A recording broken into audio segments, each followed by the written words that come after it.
I flew back home to think it over. I knew that my decision to go would mean leaving my boys in Kentucky with their father, who had a good income and a new wife and a large extended family. I was deeply torn and in a lot of emotional pain. About 2 weeks after I returned home, I was awakened before dawn one morning. And something told me, some internal voice told me to get dressed and go for a walk. Well, this is not something I would ever consider doing normally. I go to bed late, I get up late, and as yet I have never seen a sunrise unless forced to by some early plane I have to catch. But I obeyed this interior message. I got up, I put on my jeans, put on my jacket, and I walked out into the dark. I walked about 6 blocks down the street to a local university. The name of the university? Transylvania. I missed the significance of that name at the time. Now, for those of you who may not know, this is where our Unitarian faith began in Europe centuries ago, the country now known as Romania. Anyway, the campus was a broad expanse of green with one tree inside, a smallish tree. As I walked toward the tree, the dark began giving way to light, and I saw there in that tree a little brown bird.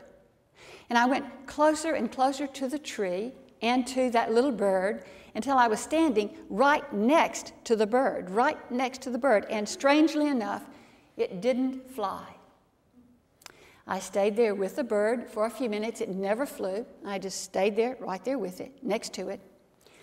And then I walked back home, and without thinking, just moving automatically, I got out my old Remington portable typewriter and typed my acceptance letter to Star King. Now, what was this all about? I don't know.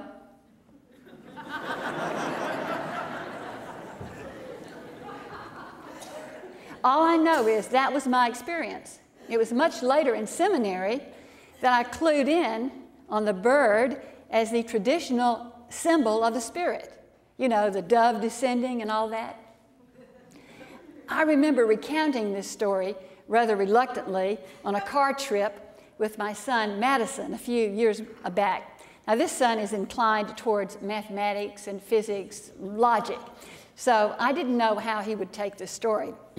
So when I finished the story, I paused dramatically and I waited. And he said, "Mom, that's the stupidest thing I've ever heard."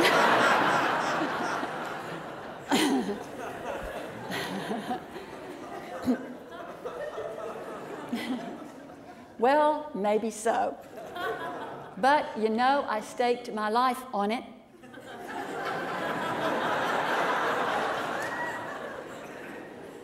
I left for Berkeley several months later with a suitcase and 2 boxes of books.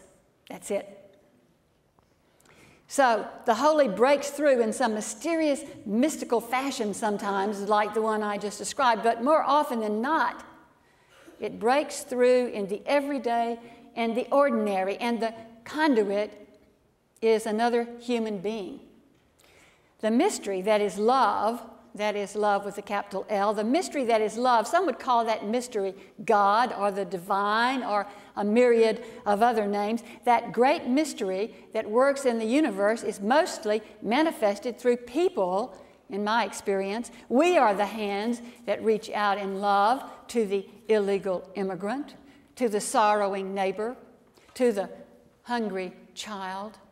We are the ones whose longing for love and longing to love changes others, and more important, changes ourselves. Let me tell you another story, this one about Dr. Francis Collins, one of our country's leading geneticists.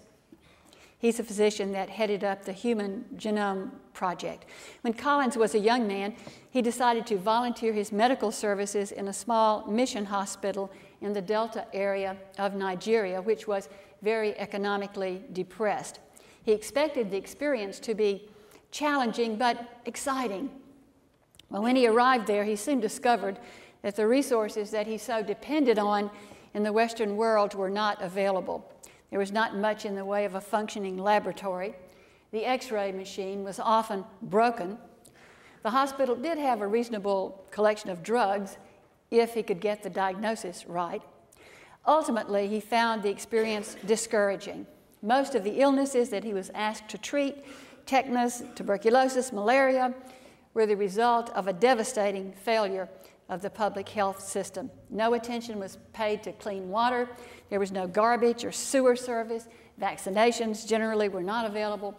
Collins did what he could, seeing far more patients per day than he usually saw in the United States. But he was rather uncertain in many cases about what illnesses he was really treating anyway. He began to wonder what on earth he was doing there.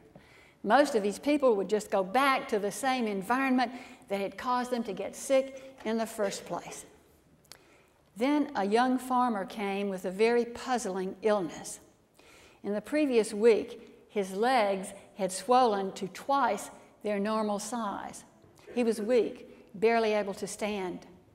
The Collins examined him, and he realized when he took the man's pulse that it disappeared entirely when he took a breath in. Now, he knew that this is usually an indication of fluid in the sac around the heart, an extremely dangerous condition. None of the other doctors at the hospital had ever carried out the procedure that would be needed, which would be the removal of the fluid through a needle. Collins wasn't absolutely sure of the diagnosis, and there was no way to give tests. He had never done the procedure before, and he knew that it had to be done in the most careful way because a misplacement of the needle and a nicking of the heart muscle could be immediately fatal. Or if you begin drawing blood from the heart instead of from the sac around the heart, you may have killed your patient.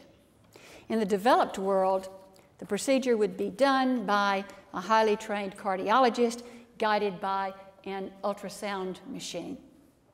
Well, the young farmer understood what Collins was doing. He was aware of the risk, and he was remarkably peaceful about it, Collins remembers. The needle went in carefully. It was touch and go, but the procedure was successful, and Collins watched his patient improve dramatically over the next few hours.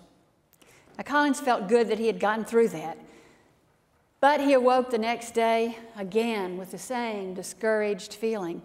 He went about making his rounds, and when he came to the bed of the young farmer, the man who spoke English said to him, "You know, I get the sense that you're wondering why you came here."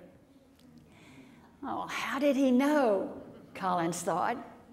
And then words came out of the farmer's mouth that would stay with Collins for the rest of his life. That young man said, "I have an answer for you. You came here for one reason. You came here for me." Collins writes, "I was speechless. Tears welled up in my eyes.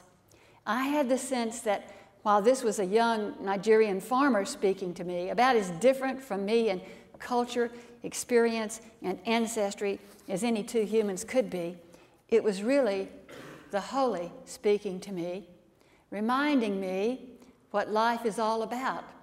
It's all about one person at a time, trying to reach out and help somebody who needs it. I had plunged a needle close to his heart. His words directly impaled mine."